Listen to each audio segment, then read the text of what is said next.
오늘 이 본문은 욥의 친구 엘리바스의 1차 변론에 대한 욥의 반박과 기도의 내용을 담고 있는 6장과 7장에 연속되는 그러한 부분입니다. 그중 오늘 본문의 말씀은 인생의 고달픔과 그리고 자기 인생에 소망이 없음을 탄식하는 내용과 더불어서 죽음을 예감한 욥의 하나님을 향한 원망의 절규를 담고 있는 그런 내용이 오늘 본문에 기록되어져 있습니다. 이러한 내용을 담고 있는 오늘 이 본문의 말씀 속에서 우리가 찾아볼 수 있는 그런 영적인 교훈의 메시지가 있는데요. 그중 첫 번째로 오늘 본문을 통해서 우리가 발견할 수 있는 영적인 교훈은 매일매일 편안히 살고 그리고 평안히 잠들 수 있음에 감사할 줄 아는 성도가 되어야 한다는 사실입니다.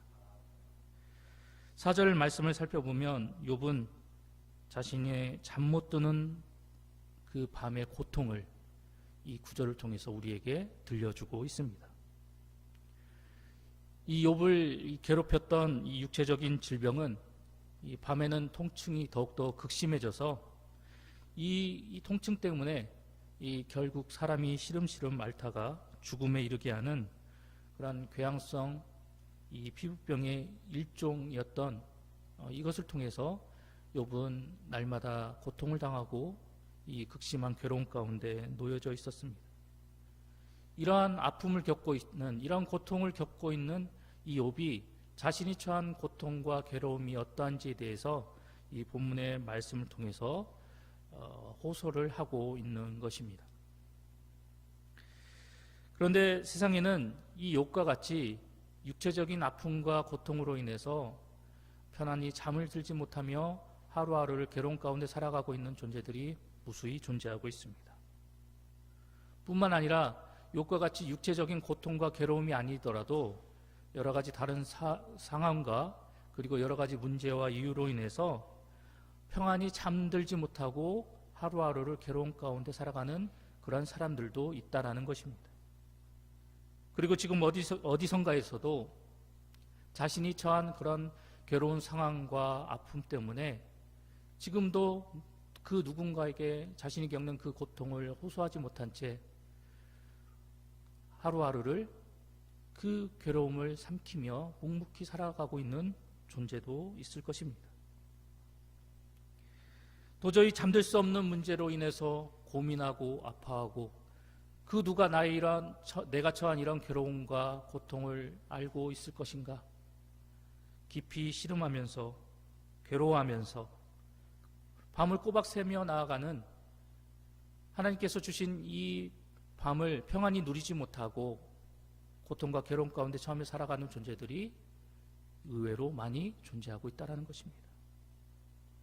뿐만 아니라 가진 것이 많고 그리고 높은 지위에 있어서 사람들 눈에 보기에 정말 행복하고 남부러울 것 없는 그런 사람들조차 남들에게는 말할 수 없는 여러 가지 문제와 고민과 괴로움으로 하루하루를 고통 중에 살아가고 있는 그런 사람들도 존재하고 있다는 것입니다. 세상이 우리에게 보여주는 이러한 일례와 단편적인 모습을 통해서 우리가 깨닫고 발견할 수 있게 되는 사실은 평안히 잠자리에 눕고 그리고 주어진 그런 하루를 내가 아무런 문제 없이 은혜 가운데 살아갈 수 있다는 것, 이것이 얼마나 큰 은혜이고 그리고 얼마나 큰 복인지를 우리는 분명히 기억해야 한다는 것입니다. 오늘 욥을 통해서 우리가 발견하고 깨닫게 되는 사실이지만 평안히 잠자리에 눕고 그리고 평안히 잠들 수 있다는 것 그 자체가 얼마나 큰 은혜인가를 우리가 분명히 기억해야 한다는 것입니다. 하루하루를 아무 일 없이 무탈하게 살아갈 수 있는 것, 그리고 내가 큰 걱정과 문제 없이 그런 일들로 인해서 고민하지 않고 아파하지 않고 주어진 하루 속에서 나의 주어진 일과를 잘 소화해 나갈 수 있다는 것, 이 자체가 우리에게 있어서 얼마나 큰 은혜이고 복인지를 기억해야 한다는 것입니다. 바쁜 하루 일과를 마치고 잠자리에 눕자마자 골아 떨어지는 그러한 나의 일상의 모습이다 하더라도 날마다 우리가 새로운 아침을 맞이하고 그 아침 가운데서 기분 좋게 하루를 시작하며 나아갈 수 있다는 것, 그 자체가 바로 우리를 향한 하나님의 놀라우신 사랑과 그리고 은혜로 말미암아 그러한 삶을 우리가 가능하게 우리가 그런 삶을 유지하고 그런 삶을 우리가 온전히 영위하며 나아갈 수 있게 된다는 것입니다. 사소하고 보잘것없는 이게 과연 어떤 의미가 있는 것일까라고 생각되어지는 그런 모습조차도 하나님께서 간섭하시지 않고 하나님께서 인도하시지 않고 그 가운데서 하나님께서 섭리하시지 않는다면 우리는 우리에게 주어진 일상의 사소함과 평안함을 온전히 누리며 나갈 수 없는 그러한 연약한 존재일 수밖에 없다는 것입니다. 그렇기 때문에 우리의 일상 속에서 겪게 되는 사소한 것 하나조차도 우리는 그 가운데서 역사하시는 그 하나님의 사랑과 은혜를 발견해야 하고 이를 통해서 우리가 사소한 것 하나에도 진정 감사하며 하나님의 은혜를 떠올리며 기억하며 그 은혜 가운데 하나님과 더불어 동행하며 살아나갈 수 있는 하늘 백성이 되어야 한다는 것입니다. 오늘 하루도 하나님께서는 우리에게 평범한 하루를 허락하여 주실지 모릅니다. 하지만 그 평범한 하루가 그냥 아무런 의미 없는 평범한 하루가 아니라 그 속에서도 우리가 미처 깨닫지 못하는 그 순간마다 하나님은 역사하시고 섭리하시고 우리를 붙들고 계신다는 사실을 우리는 반드시 기억해야 할 것입니다. 그래서 주어진 오늘 하루 속에서도 하나님의 놀라운 복과 은혜를 경험하며 이를 통해서 더 큰 감사와 영광으로 하나님 앞에 나아가는 우리 봉상의 모든 성도님들이 되시기를 소망합니다. 두 번째로 오늘 본문의 말씀을 통해서 발견할 수 있는 영적인 교훈의 말씀은 내가 죽어지고 하나님만 살아있는 그러한 신앙과 삶을 사는 성도가 되어야 한다는 사실입니다. 오늘 우리가 함께 살펴본 이 욥기 7장의 말씀을 살펴보면 이 나 그리고 나를 표현하는 그런 나와 관련된 이런 이 단어가 39회나 사용되어지고 있는 모습을 보게 됩니다. 나로 표현하고 있고 내가 이런 표현 그러니까 내가 주체가 되는 이런 그 단어가 39회가 사용되고 있다는 것입니다. 오늘 이 본문의 말씀을 우리가 살펴보면 이제 욥이 중심이 되어서 욥이 주체가 되어서 철저히 자기에 관련된 내용을 해나가고 있는 그런 모습을 우리가 보게 됩니다. 내용의 특성상 욥이 이렇게 이야기할 수밖에 없다는 사실을 우리는 본문의 내용을 통해서 10분 이해할 수도 있습니다. 그런데 우리가 이 말씀을 통해서 기억해야 할 것은 이렇게 나를 주장하고 나를 표현하고 나에 대해서 이야기하고 있는 이 욥의 모습이 어떠한 모습이냐라는 것입니다. 오늘 본문에서 자기를 표현하고 있고 자기를 나타내고 있는 욥의 모습이 어떠한 모습입니까? 보기 좋은 모습입니까? 사랑스러운 모습입니까? 아닙니다. 이 육체적인 고통으로 인해서 정말 너무나도 극심한 고통 가운데 있는 그런 괴로워하고 아파하는 그런 사람의 모습입니다. 이를 통해서 원망하고 탄식하고 불평하고 좌절하고 있는 사람의 모습이 오늘 본문 속에 나타나고 있는 욥의 모습입니다. 이러한 욥의 모습을 바라보면서 우리는 하나님 앞에서 나 자신의 모습이 어떠한지에 대해서 우리가 다시 한번 살펴보아야 할 것입니다. 하나님 앞에서 지금 현재 여러분의 모습은 과연 어떠한 모습입니까? 그리고 여러분은 여러분의 삶 속에서 날마다 누구를 자주 언급하며 살아가고 계십니까? 오늘 본문 속에서 이야기하고 있는 욥과 같이 끊임없이 나를 나타내고 나를 주장하고 나를 표현하고 살아가고 있지는 않는지, 아니면 하나님의 백성답게 성도답게 하나님을 자주 언급하고 하나님의 이름을 나타내며 하나님의 이름을 따라 살아가고 있지는 않는지 우리의 모습을 살펴보고 나의 삶 속에서 나는 누구를 자주 언급하고 살아가고 있는가에 대해서 우리가 곰곰이 되돌아볼 필요가 있다는 것입니다. 그런데 이러한 욥의 모습 앞에서 우리의 모습을 살펴보면 우리의 모습 역시 욥의 모습과 크게 다를 바가 없는 모습임을 우리는 살펴보게 됩니다.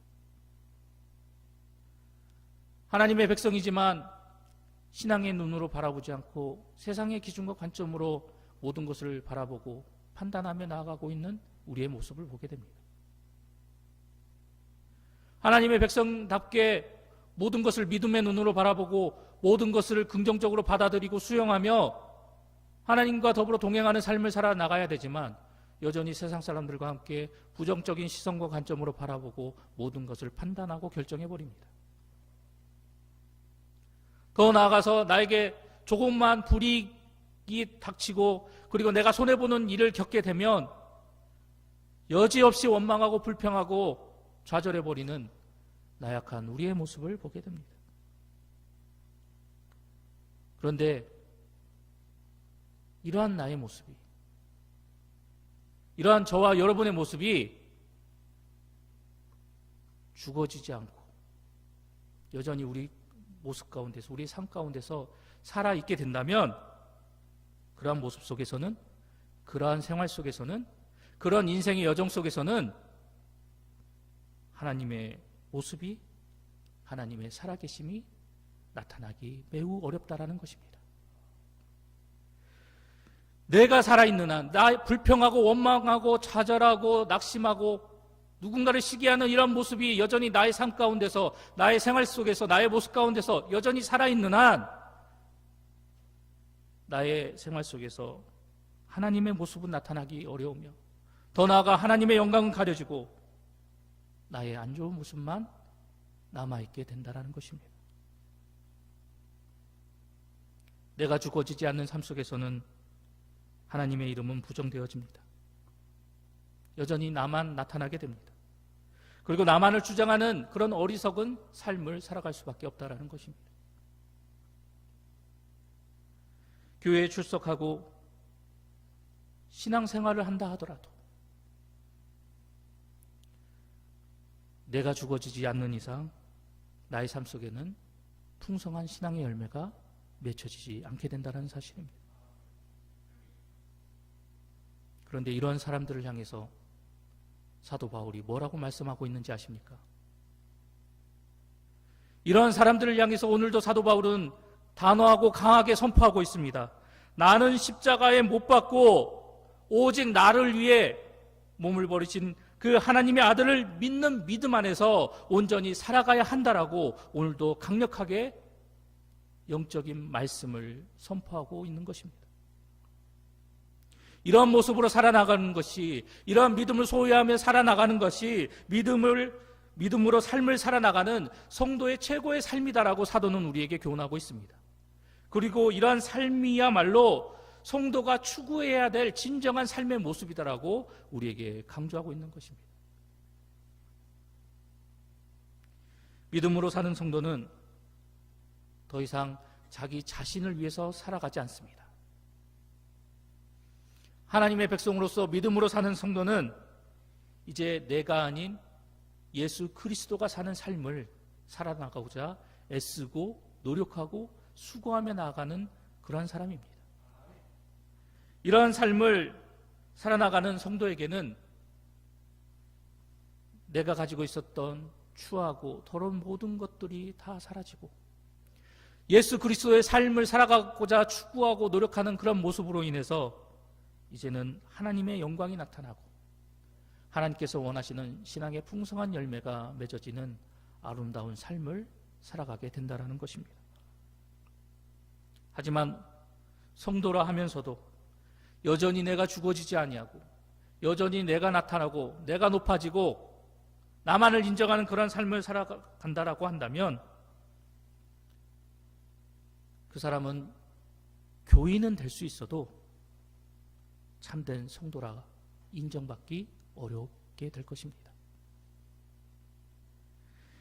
여전히 내가 죽어지지 않는 삶을 살아나가는 성도, 여전히 나의 삶 속에서 나를 위해 몸버려 죽고 십자가의 그 모진 고난과 고통을 당하신 예수 그리스도의 삶을 살아가고자 힘쓰지 않는 그런 성도의 삶 속에는 그리스도의 향기가 흩날리지 아니하고 더럽고 악취나고 추한 나의 냄새만이 삶 가운데서 흩날려지게 될 것입니다.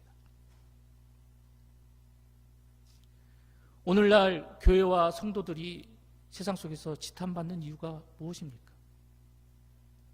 바로 내가 죽어지지 않았기 때문입니다. 내가 죽어지지 않았기 때문에 예수 그리스도의 모습이 나타나지 못하게 되고, 예수 그리스도의 모습이 나타나지 못하니까 예수 그리스도의 향기가 흩날리지 못하는 그런 삶을 살아갈 수밖에 없다는 것이죠. 더럽고 추한 나의 모습만이 나타나고 역겨운 나만의 냄새가 흩날려지기 때문에 성도임에도, 교회 공동체 안에 속한 일원임에도 불구하고 우리는 세상 속에서 인정받지 못하고 세상의 지탄의 대상이 되는 안타까운 모습으로 살아갈 수밖에 없다는 것입니다. 나는 과연 하나님 앞에서 어떠한 모습으로 살아나가고 있는 성도인가? 나는 진정 죽어지고 하나님만을 나타내고 하나님의 영광을 드높이며 나아가고 있는 참된 성도의 모습인가? 다시 한번 우리의 모습을 점검해 보아야 할 것입니다. 오늘도 우리에게 주신 말씀을 기억하면서 나를 살리기 위해서 날마다 주님을 십자가에 못 박아 살아나가는 어리석은 자가 되는 것이 아니라 오히려 내가 십자가에서 죽어지고 내가 낮아지고 내가 철저히 죽어짐으로 인해서 나를 통해서 하나님의 살아계심과 예수 그리스도의 향기가 풍성하게 흩날리는 그런 복된 삶을 살아나가는 우리 봉상의 모든 성도님들이 되시기를 간절히 소망합니다.